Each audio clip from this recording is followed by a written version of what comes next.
तेरी दोस्ती के पीछे मुझे क्या सजा मिली है। तेरी दोस्ती के पीछे मुझे क्या सजा मिली है। तेरी दोस्ती के पीछे मुझे क्या सजा मिली है। तेरी दोस्ती के पीछे ठुकरा दिया जमाना, ठुकरा दिया जमाना। तेरी दोस्ती के पीछे ठुकरा दिया जमाना। तेरी दोस्ती के पीछे मुझे क्या सजा मिली है। तेरी दोस्ती के पीछे मुझे क्या सजा मिली है। तेरी दोस्ती के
पीछे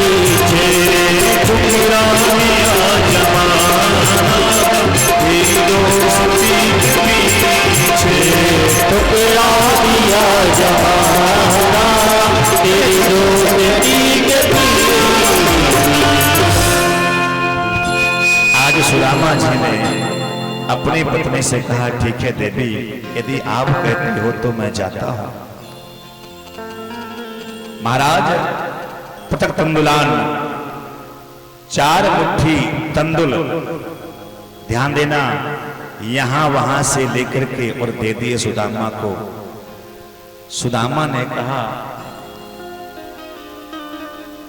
कि हे भार्या, खाली हाथ कभी अपने मित्र के घर, ध्यान देना आप, रिक्त पाणे न गच्छेदो राजा नाम विसर्जिम गुरु। खाली हाथ राजा के घर, गुरु के घर और मित्र के घर, तीन व्यक्तियों के घर में खाली हाथ कभी नहीं जाना चाहिए। चाहे अगर आपके पास कुछ नहीं है तो एक पुष्प ले जाओ, एक थोड़ा सा पुष्प लेके चले जाओ, लेकिन अपने मित्र के घर, अपने गुरु के घर और राजा के घर कभी भी खाली हाथ ना जाओ। इसलिए उस सुदामा को उस मैया ने, उस सुशीला ने तंदुल को बांध करके दे दिया। महाराज, सुदामा चले जा रहे थे और भगवान से प्रार्थना करते हैं, बोले हे भगवान, तुम्हारी याद आती है, बताओ तुम्हारी याद आती है, बताओ क्या करें मोहन, तुम्हारी याद आती है, बताओ क्या करें मोहन, हमारी जान जाती है, हमारी जान जाती है, बताओ क्या करें मोहन, हमारी जान जाती है, बताओ क्या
महाराज सुदामा जी को 6 माह हो गए चलते चलते।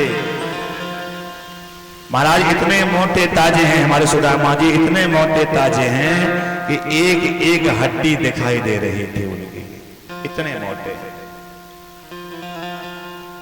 चलते चलते एक जगह मेरे सुदामा जी को एक नदी मिलती है। ध्यान देना, अभी माता जी आप लोग बैठ जाइएगा, बाद में आना आप लोग। चलते चलते मेरे सुदामा को एक नदी मिली। वो नदी पर एक माझी बैठा हुआ था नाव को लेकर के। मेरे सुदामा ने उससे कहा, भैया राम राम। वाह, बोलो बोलो राम राम। भैया मारे को या गंगा पार कराए देगा का? वो माझी बोला, केवट बोला पंडित जी करा दो दूंगो, मेरे तो यही काम है, या तरफ से बात तरफ ले जाना, बात तरफ से या तरफ लाना, मरो यही काम है। लेकिन कुछ मुद्रा हो तो बताओ, तो ले जाएंगे। अगर पैसा नहीं होंगे तो क्यों ले जाएंगे? सुदामा जी बोले, देख ले, कर ले ना, यानी माया वाली बात। भैया मुंह पे तो पैसे है ना है, अब यदि तू ले जाए तो अच्छी बात है। माँ जी बोलो, ना मैं ना ले जाऊंगा, ऐसे अगर 2-4 आपकी तरह और आ जाएंगे ना तो हमारे तो बच्चे भूख को मर जाएंगे, मैं नहीं ले जाऊंगा आपको। सुदामा जी बोले, महाराज अब तो लगता है कि द्वारकापुरी हम पहुंच ही नहीं सकते, रास्ता भटक गए, द्वारकापुरी जाना है, काशी पहुंच गए, उल्टे चले जाते हैं महाराज।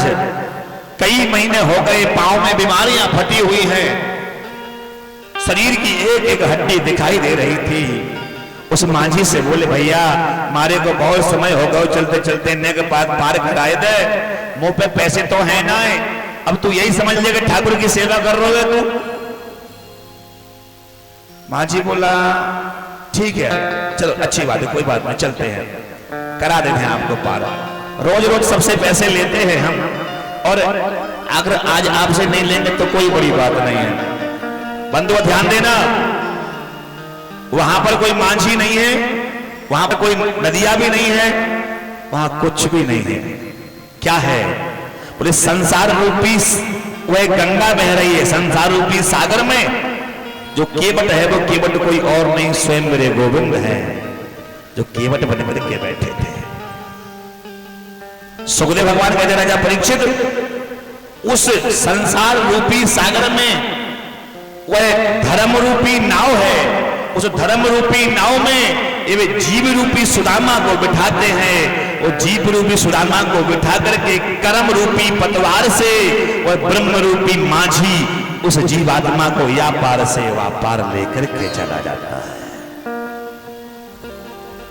जब उस तरफ पहुंचते हैं, वो सुदामा ने कहा, बोले भैया ये बताइए अभी सुदामा, अभी ये द्वारकापुरी कितने दूर है? बोले महाराज वैसे ज्यादा दूर तो है ना है, लेकिन आपके इस शरीर को देख करके लगता है कि 6 महीने लग जाएंगे। क्या 6 माह? उस भक्त ने ठान ली, उसी नदी के किनारे पर आपने एक मिट्टी के ढेले को उठाया और ढेले को उठाकर अपने सिरहाने रख लिया और सोने लगा और कहता है, हे कन्हैया, अब यदि आपकी अटकी हो तो आ जाना, और नहीं अटकी हो तो हम अब तुम्हारे पास नहीं आना चाहते। बंधु ये बात क्यों कही? क्योंकि वो या गंगा से इस पार से उस पार हो गया है। गंगा जब उसने पार नहीं की थी तब तक उसने ये शब्द नहीं बोला। जैसे गंगा पार हो गया, उनके क्षेत्र में पहुंच गया, उनके धाम में पहुंच गया, उस समय उसने बोल दिया कि कन्हैया अब अगर आपकी अटकी हो तो ले जाना, और नहीं अटकी हो तो कोई बात नहीं।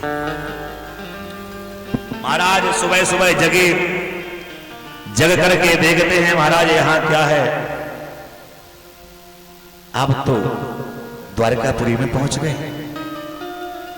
अच्छा, द्वारकापुरी जो लोग गए होंगे उन्हें पता है कहां है द्वारकापुरी? गुजरात में। जो लोग गए होंगे, गुजरात में द्वारकापुरी है, और गुजराती भाषा अलग है। छोक्या हो से 14 सी जाना छठे मुंडे आसू। आप यहां बैठे बैठे क्या कर रहे हो भाई? बढ़िया है, केम छे मतलब हर चीज को 6 शब्द का प्रयोग होता है वहां पर। केम छे क्या है? जब वहां पर गुजरात में मेरा सुदामा जी पहुंचे तो वहां पर वहां के लोग बाग मिले, लोगों से मेरे उसने कहा सुदामा जी बोले भैया या बताओ क्या ये द्वारकापुरी है? द्वारकापुरी है? वहां का गांव का नागरिक बोला हाँ बाबा द्वारकापुरी है। क्या द्वारकापुरी है? बोले हाँ बाबा द्वारकापुरी है। सुदामा जी बोले अब मर गए। अबे तक तो हमें जो यकीन है तो कि केवल एक ही द्वारकापुरी है, लेकिन ये भैया तो कह द्वारकापुरी 6।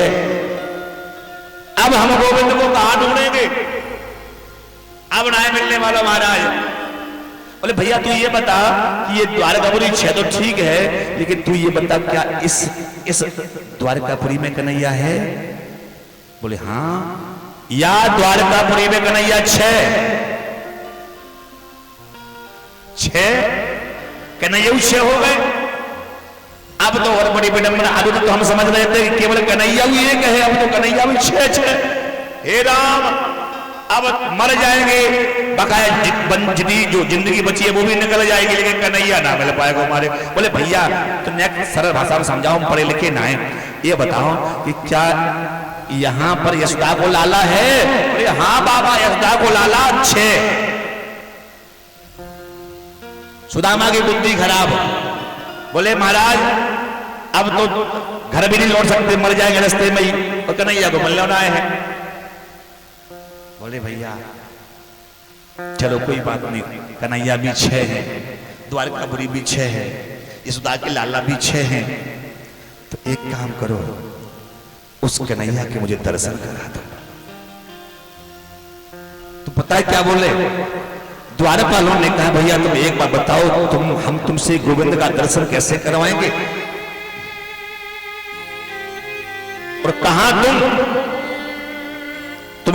जो धोती पहने ना, ये तुम्हारी धोती 20 जगह से फटी हुई है, तुम जैसे गरीब व्यक्ति और अखिल कोट ब्रह्मांड नायक से मिलने की बात करते हो। बताओ तुम्हारा इनका संबंध क्या है? तुम जब इस गोविंद से मिलने चाहते हो तो तुम्हारा संबंध तो कुछ ना कुछ होगा ना। महाराज इतना अच्छा संबंध बताया उस सुदामा ने। द्वारपालों से बोले सुदामा जी, बोले भैया हमारा इनका संबंध बहुत गहरा है। क्या? द्वारपाल से सुदामा बोलते, बोले भैया कन्हैया रिश्ते में हमारा साड़ू लगता है। द्वारपाल के कान की परतें फट गए इस बात को सुनकर के, कन्हैया तुम्हारा साड़ू लगता है? अरे तुम्हें शर्म नहीं आती ऐसी बात करते हुए? एक बहने 2 जगह ब्याही गई होती है, उनको साड़ू कहा जाता है, उनको साड़ू बोलते हैं, लेकिन तुमने ये बात कैसे बोल दी? कन्हैया को तुम कलंकित कर रहे हो। उस सुदामा ने कहा भैया मैंने झूठ कुछ भी नहीं बोला, सच कह रहा हूं भैया, कन्हैया मेरा साड़ू है। वो कैसे हो गया तुम्हारा साड़ू? सुदामा कहता है भैया लक्ष्मी 2 बहनें हैं, एक का नाम है संपदा और एक का नाम है विपदा। संपदा गोविंद को ब्याही गई और विपदा मुझे ब्याही गई, इसलिए हम कन्हैया रास्ते में साड़ू हो गए। जब ऐसे भाव उस द्वारपाल ने सुने, उसने उसका नाम पूछा और जाकर के गोविंद के पास पहुंचे। उस गोविंद से कहते हैं कि हे गोविंद, शीशी पगाना जगतन पे, अरे जाने को आही बसो ही ग्रामा। धोती फटी सी लटी दुपटी, पाए उपाहन की नहीं सामा। द्वारे खड़ो तुझ दुर्बल, रहो चक सो वसुधाय अभिरामा पूछत दीन दयाल कोधा गोविंद बतावत आपनो नाम सुदामा। मेरे गोविंद के जैसे ही श्रवणों को इसकी बाणी में स्पर्श किया, श्रवणों में जब वह बाणी प्रवेश करती है, मेरा गोविंद आतुर होकर के दौड़ लगाने लगता है। मेरा बचपन का मित्र सुदामा, मेरे बचपन का सखा सुदामा, तुम आज लौट करके मेरे पास आ गए। उस भागते हुए गोविंद के कानों से कुंडल कहीं गिर जाते हैं, दुशाला कहीं गिर जाता है। जिस समय मेरा गोविंद भागता था ना, उस समय धरती कांपने लगी थी कि आज ब्रह्मांड में क्या हो रहा है। एक ब्राह्मण से मिलने के लिए गोविंद स्वयं भाग रहे हैं। धरती जब कांपने लगती है, मेरे गोविंद के कंधे पर पड़ा हुआ पीतांबर उठ करके जमीन पर गिर जाता है। मानो पीतांबर ये कहना चाहता है पृथ्वी से कि देवी तुम शांत हो जाओ, आज ये भक्त और भगवान का मिलन हो रहा है, तुम्हें घबराने की कोई आवश्यकता नहीं है। महाराज जैसे ही गोविंद ने सामने जाकर अपने मित्र को देखा, मित्र को देख करके उसने अपने कलेजे से उस मित्र को लगा लिया। देखी सुदामा की दीन दशा, करुणा करके करुणा निधि रोए, और पानी पराती को हाथ छुओ नहीं, नैन के जल से पग धोए। महाराज उस गोविंद को अपने पास बैठा लिया। उस गोविंद ने सुदामा को अपने आसन पर विराजमान कर दिया। ध्यान देने वाला विषय है भैया, यहां पर कवि ने बड़ी विचित्र बात लिख दी। पानी पराती को हाथ छुओ नहीं, नैन के जल से पग धोए। सुखदेव भगवान कहते हैं जय परीक्षित, हम तुमसे ये बात पूछते हैं कि मेरे गोविंद ने उस ब्राह्मण सुदामा के पांव आंसुओं से पखारे हैं,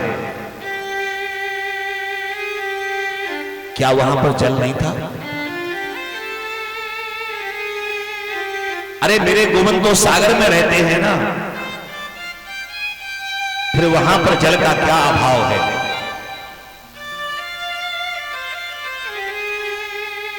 लेकिन ध्यान देना, सुखदेव भगवान ने कहा राजन, मेरे गोविंद ने आंसुओं से पैर यूं ही नहीं धो लिए, इसके पीछे भी बहुत बड़ा राज है।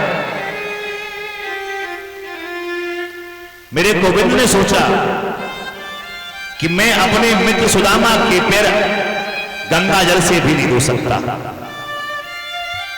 क्यों?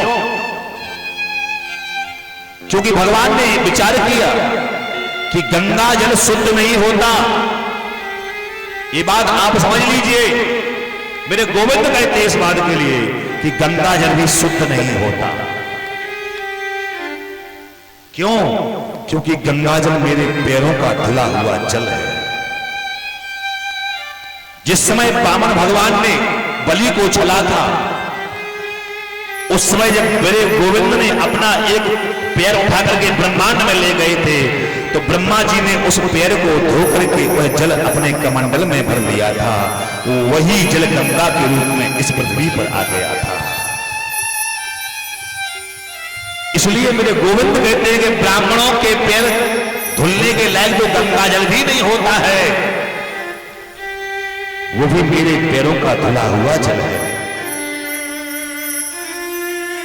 प्रभु कहते हैं विप्र प्रसादात धरणी धरोहम विप्र प्रसादात कमलावरोहम।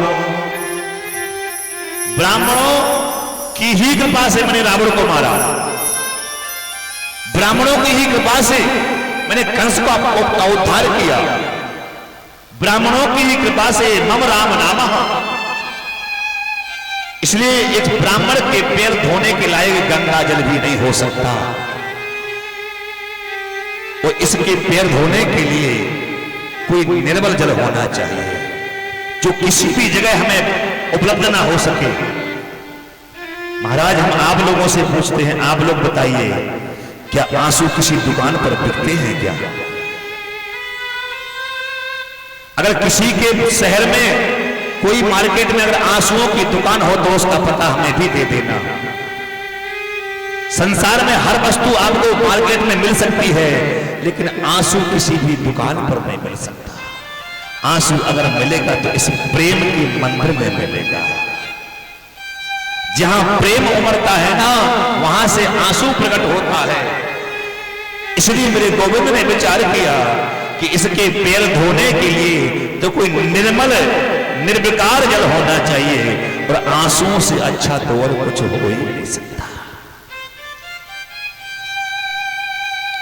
आज मेरे गोविंद के सामने वो सुदामा बैठे हो, रुक्मणी आई, रुक्मणी ने आकर प्रणाम किया, सत्यभामा ने आकर प्रणाम किया, जाम्बवती ने आकर प्रणाम किया। सबसे मेरा सुदामा जी करे, देवी पुत्रवती बाबा, अखंड सौभाग्यवती बाबा, देवी सौभाग्यवती बाबा। महाराज ऐसो ऐसो करते करते वहां को 15-20 मिनट है गए सुदामा को। सौभाग्यवती बाबा, अब कितनों को वासी बात दे, एक दो हो तो चल जाए, चलिए यार, वो तो बंद ही ना हो गए। सुदामा जी बोले कन्हैया, अब तुझे पता है ना कि मेरे हाथ अगरबत्ती, पांव मोमबत्ती है, इतना पतलो मारो शरीर है, और ये तेरी जी सब चीज आ रही है ना, मैं बार बार हाथ उठा करके ऐसा करता हूं, तुम्हारा हाथ 2 दिन लागो। एक बात तुमसे पूछूं? कन्हैया बोले पूछो। बोले ऐसे नहीं पूछूंगा, कान में पूछूंगा। कन्हैया ने कान कर दियो पास में। सुदामा जी बोले ये बताओ, ये सब अपने हैं किराए से मंगाए? कन्हैया बोले नहीं, सब अपनी है। बाप रे बाप, इतनी सारी? बोले अभी तो आधी आई, अभी तो है ही नहीं है।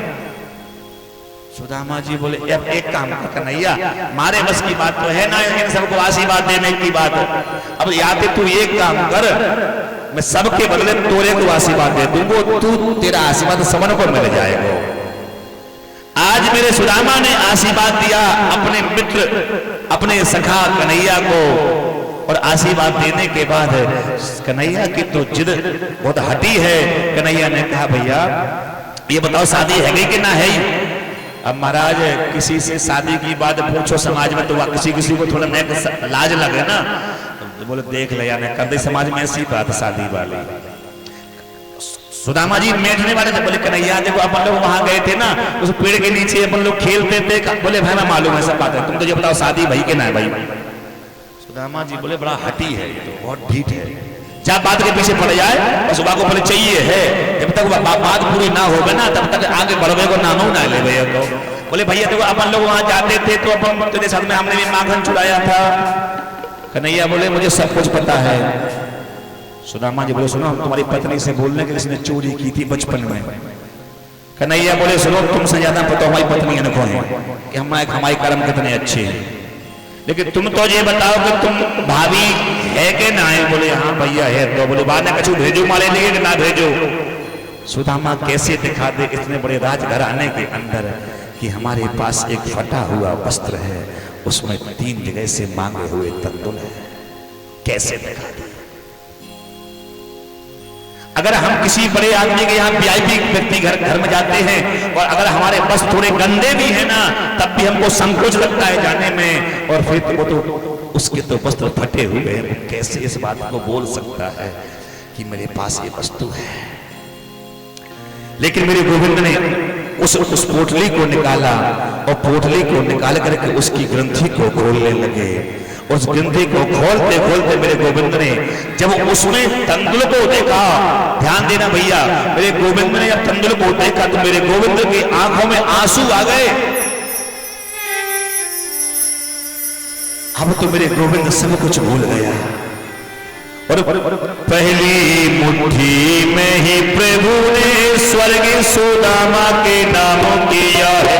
पहली मुट्ठी में भी प्रभु ने स्वर्ग सुदामा के, दूसरी मुट्ठी में भी प्रभु ने बेमाव विप्र को सौंप दिया है।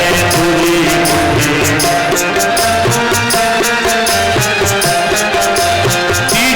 मुट्ठी देने लगे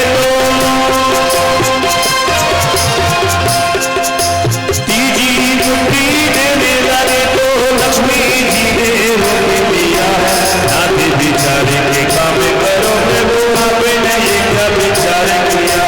नाथ बिचारे के काम करो प्रभु आपने ये क्या विचार किया है। श्री राधे। आज उस गोविंद ने उन चनों, उस चावलों को, उन तंदुलों को ग्रहण करते हैं। ध्यान देना यहां पर एक बात। लोग कहते हैं कि लक्ष्मी जी ने भगवान के हाथ पकड़ लिया था, भगवान से बोली, लक्ष्मी जी बोले बड़े बड़े बरस पड़े हो ब्राह्मण के ऊपर, सब कुछ दे दोगे तो तुम कहां रहोगे। कुछ लोगों का यह मानना है कि लक्ष्मी जी ने ऐसा कहा था कन्हैया से कि हे कन्हैया, यदि तुम सब कुछ दे दोगे तो तुम कहां रहोगे, बड़े बरस पड़े ब्राह्मण के ऊपर। तो ध्यान देना भैया, लक्ष्मी जी ने यह कभी नहीं कहा था, लेकिन लोग गलत अर्थ निकालें वो अलग विषय है। अब लोग बाग तो ये कहते हैं कि रामायण में लिखा है कि पंचवटी सो गई एक बारा, सूर्पनखा पंचवटी में गई, पंचवटी सो गई एक बारा, लेकिन उसको अर्थ कर रहे, बोले महाराज वो सूर्पनखा पंचवटी में जाके एक बार सो गई थी। तो ये तो अपना अपना अर्थ है। तो आज वहां पर रुक्मणी जी ने गोविंद के हाथ को पकड़ के ये कभी नहीं कहा था कि तुम सब कुछ दे रहे हो तो तुम कहां रहोगे। लक्ष्मी जी ने ये कहा है, बोले प्रभु आपने सब कुछ दे दिया और अगर आप पूरा पा जाओगे तो फिर मेरे लिए क्या बचेगा। ध्यान देना, जब आज का एक सामान्य प्राणी, हमारे यहां का सामान्य पुरुष की पत्नी जब अपने पति को नहीं रोक सकती है कोई काम करने के लिए, तो क्या अखिल कोट ब्रह्मांड नायक की पत्नी क्या उसको रोक सकती है। विचार करो इस बात पर। और दूसरी बात, अगर भगवान अगर उनको एक आधो ब्रह्मांड दे भी देते, भैया श्री राधे,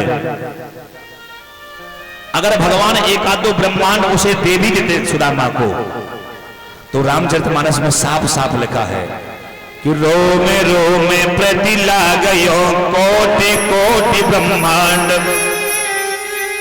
अगर सुदामा जी को 2-4 ब्रह्मांड दे भी देते ना,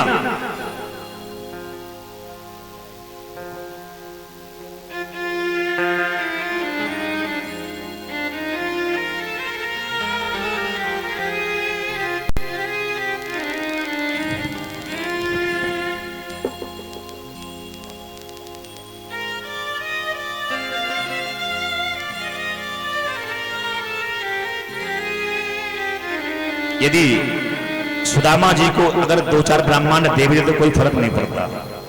लेकिन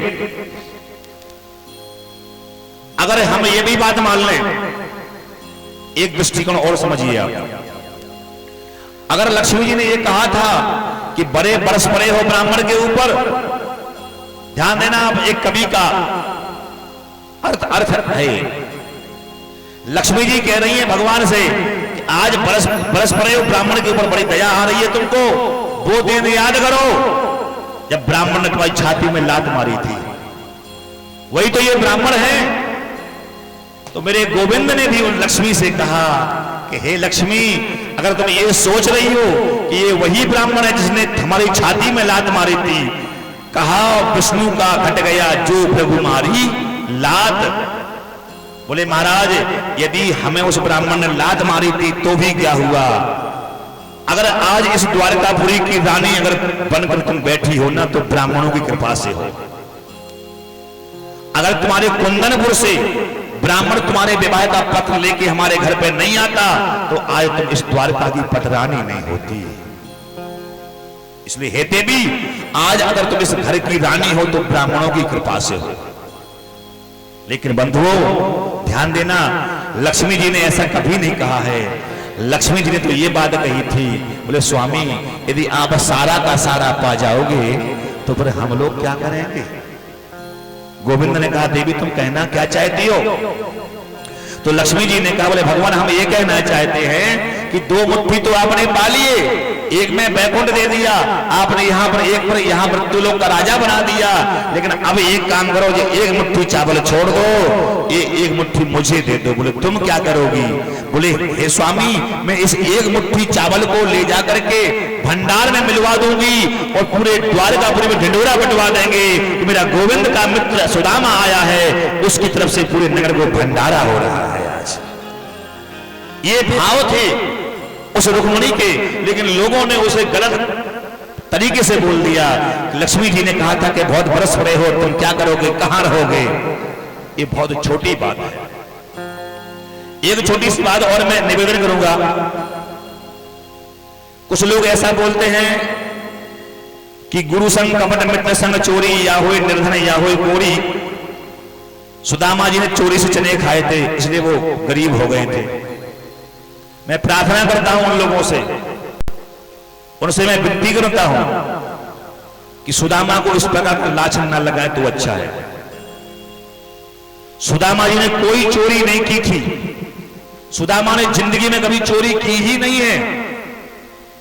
लोग अब किसी के विषय में क्या बोलते हैं वो उसका खुद का मत होता है, लेकिन कहीं भी ऐसा नहीं लिखा है कि सुदामा ने चोरी की है। हम आप लोगों से एक छोटी सी बात पूछना चाहते हैं, जो अखिलकोट ब्रह्मांड नायक का मित्र हो क्या वो चोरी कर सकता है। एक कल्पना कीजिए अपने आप, जो अखिलकोट ब्रह्मांड नायक का जो मित्र है क्या वो चोरी करेगा। दूसरी बात, सुदामा कोई मामूली हस्ती नहीं है। सुदामा ज्योतिष के प्रकांड विद्वान हैं, वेदों के मर्मज्ञ हैं, वो वेदों के विशारद हैं, उन्हें सारे शास्त्र सारे पुराण कंठस्थ हैं, कोई मामूली नहीं है। सांदीपन गुरु के शिष्य हैं, वो छटाक से चने की चोरी करेगा। शर्म आनी चाहिए हमें। उसने चोरी नहीं की थी, उसने तो अपनी मित्रता का परिचय दिया था। ध्यान देना, एक अबला नारी एक जंगल में लकड़ियां काटने का काम करती थी। वो चने वो अपने एक पोटली में बांध के रखे थे उसने खाने के लिए, और उस चनों को एक डाली पर बांध दिया था कि जब हम लकड़ियां को तोड़ने के बाद जब फ्री हो जाएंगे, भूख लगेगी, तुम चनों को खा लेंगे। इतनी उसी समय में एक क्षुधा से आकर होता हुआ एक चोर आया, एक व्यक्ति आया, और उसने उन चनों को, उस पोटली को उठा लिया। वो उठा करके उस पोटली को भागने लगा। अब भूखी आत्मा तड़पने लगी उस स्त्री की, उस अबला नारी की। तो उस नारी ने उन चनों को श्राप दे दिया कि जो भी व्यक्ति ये चने खाएगा वो दरिद्री हो जाएगा।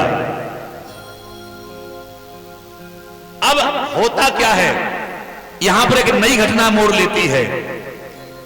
ज्योतिष का परम मर्मज्ञ सुदामा, वह जो चोर चनों को उठा करके ला करके आया था, उसने सांदीपन गुरु के आश्रम में वह चने त्याग दिए।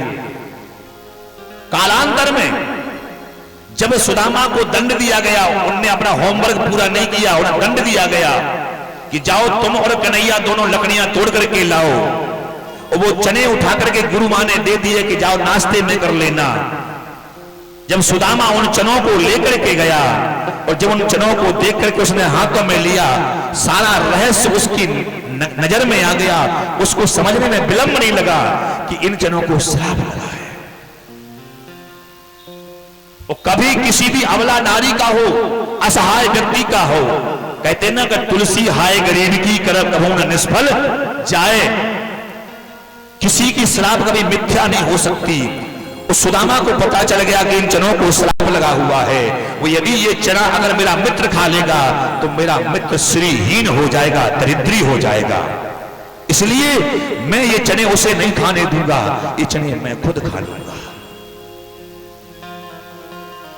इसीलिए उस मित्र सुदामा ने उस पेड़ के नीचे बैठ करके अपने मित्र से झूठ बोल दिया कि हे मित्र, हमें सर्दी लग रही है, और चनों को खाता चला गया। महाराज, इसे मित्रता कहते हैं।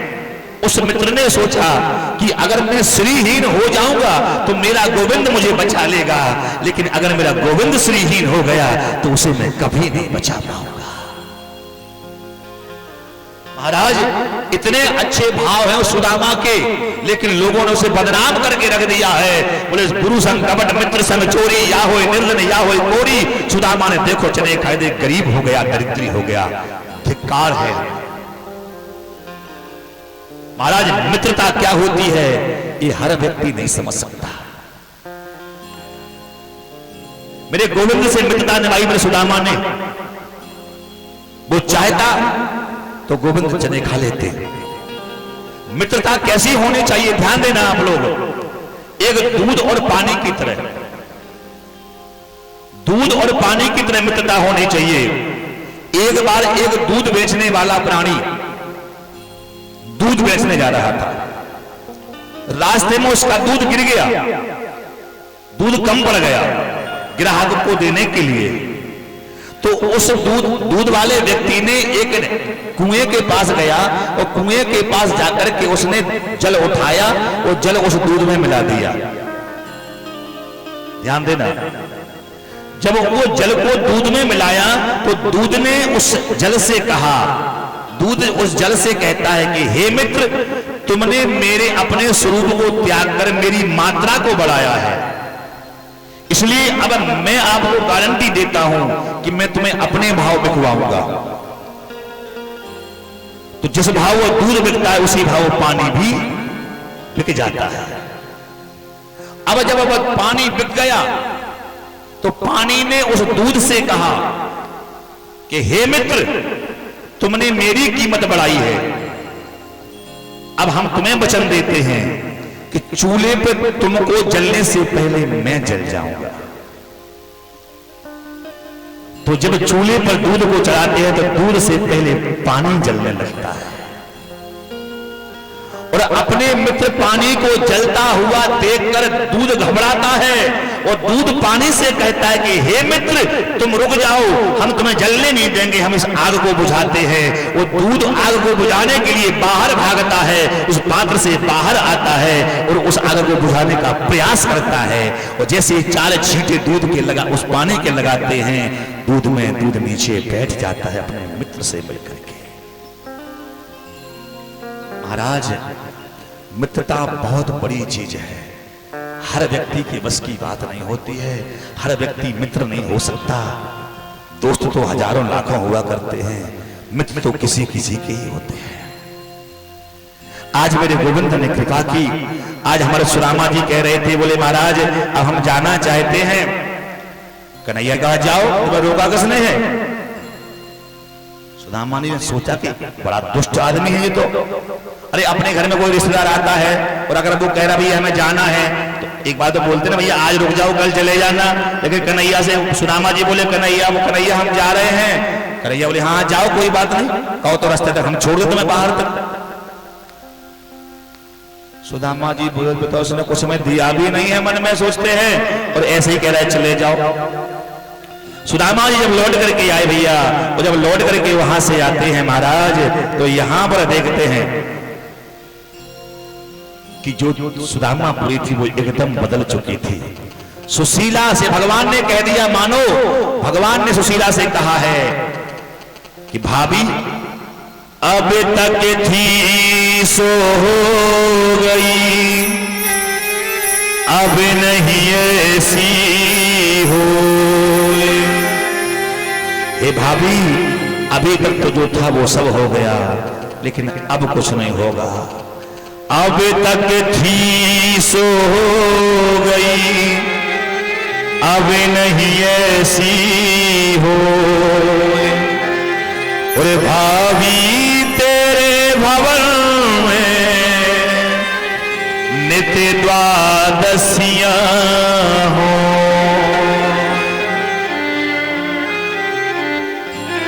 बोले भाभी, अब तो तुम्हारे भवन में कभी एकादशी आएगी ही नहीं। जय जय श्री राधे। आज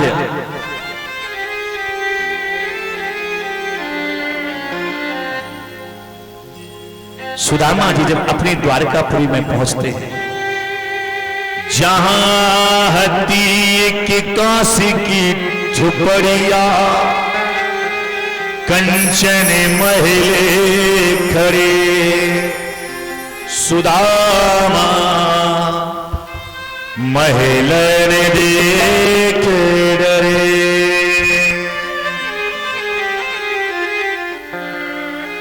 सुदामा जी जब अपनी नगरी में पहुंचे महाराज, एक भक्त से पूछा, बोले भैया ये बताओ क्या ये सुदामापुरी है? बोले हाँ भैया ये सुदामापुरी है। बोले इतनी सुंदर तो पहले कभी थी ही नहीं।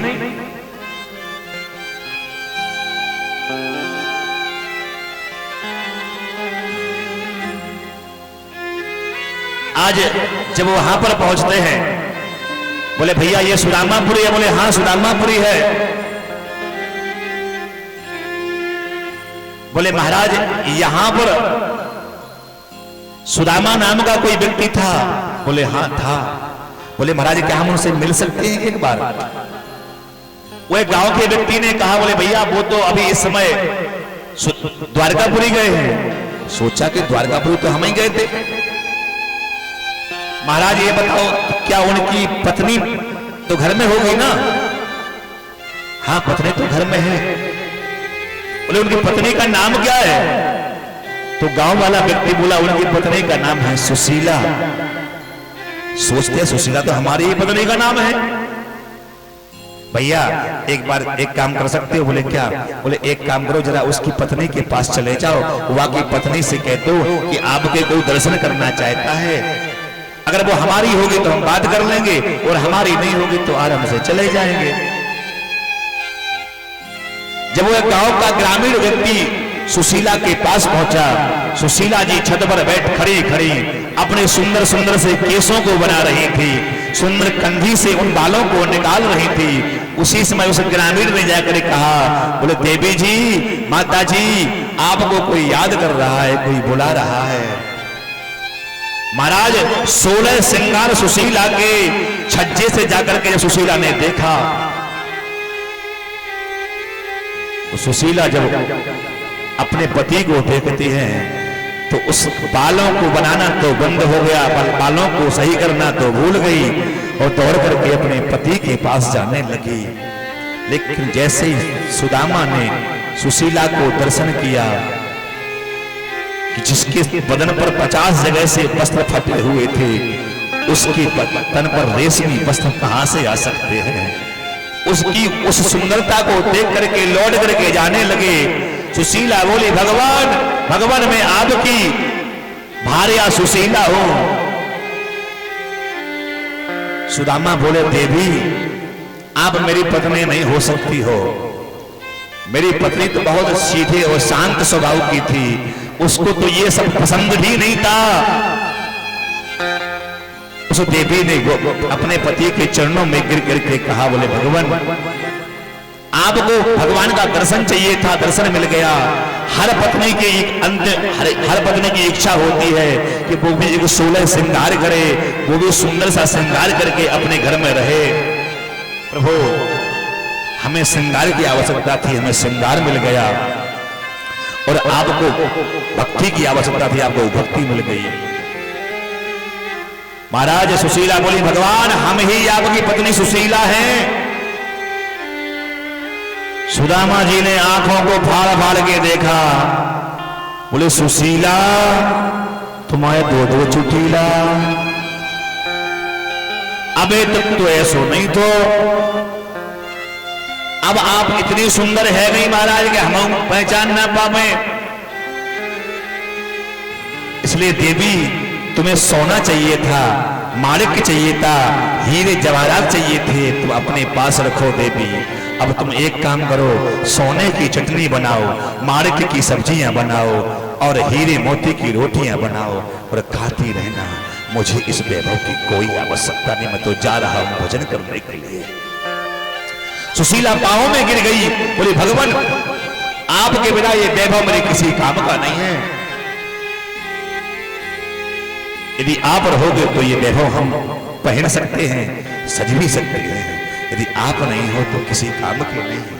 मेरे गोविंद का आवाहन किया, गोविंद ने आकर के मेरे सुदामा को आदेश दिया कि हे सुदामा, जब तक भाभी जी आपको अनुमति प्रदान ना कर दें तब तक आप व्यस्त जीवन से बाहर नहीं जाना, और जब भाभी जी आपको आदेश करें तब दोनों प्राणी साथ में ही गोविंद का मेरा भजन करने के लिए चले आना।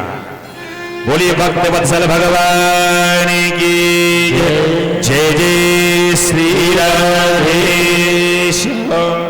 बंधु समय के अभाव में मेरे कुछ भाइयों को निकलना है अभी, इसलिए मैं समय को देखते हुए 2 मिनट में कथा को संपन्न करने का प्रयास करूंगा।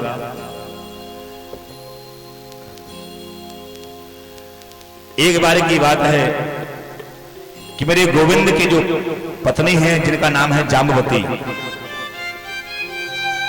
उनकी एक बालक का जन्म हुआ जिनका नाम है सांब, जो जगदम्बा और भगवान शिव का स्वरूप है। एक बार यदुवंश के बालकों ने गोष्ठी की कि दुर्वासा जी की परीक्षा लेनी है, आखिर कैसा क्या होगा, तो अपने सांब के पेट में बहुत सारे वस्त्र बांध दिए और एक नई साड़ी पहना दी, और साड़ी को पहना करके और दुर्वासा जी के सामने लेकर के गए और घूंघट डाल दिया उसका। बोले भैया महाराज जी ये बताओ, ये हमारे घर में नई बहू आई है, इसके गर्भ है और इसके बेटा होगा या बेटी होगी। दुर्वासा जी को गुस्सा आ गया और क्रोध में आकर के उन्होंने कहा कि हे यदुवंश के बालकों, तुम लोगों ने एक संत का उपहास किया है, जाओ तुम्हारे गर्भ से ना तो बालक होगा ना बालिका होगी, एक लोहे का मूसल होगा जो पूरे यदुकुल का विनाश कर देगा। अब तो वो यदुकुल के बालक लौट करके द्वारकापुरी में महलों में नहीं गए, समुद्र के किनारे निवास किया।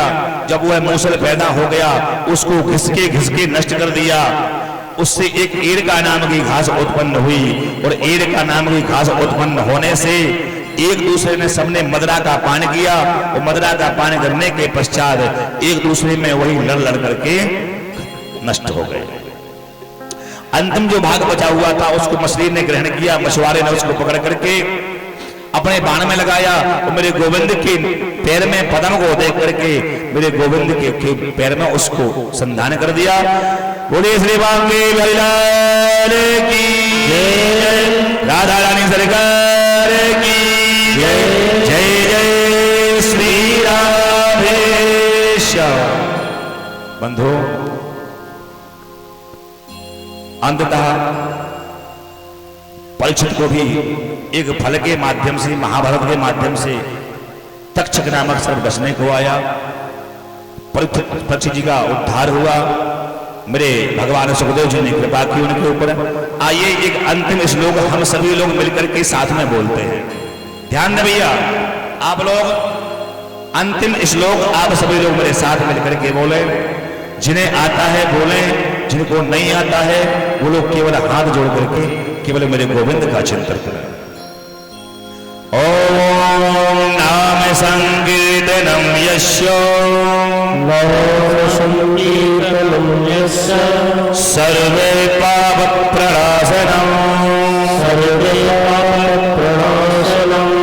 प्रणामो दुःख समस्तम प्रणामो दुःखशमनस्तं नमामि हरिं पदं नमामि हरिं परं नमामि हरिं पदं नमामि हरिं परं बोले श्री बाकी लाल की जय जय श्री राधे।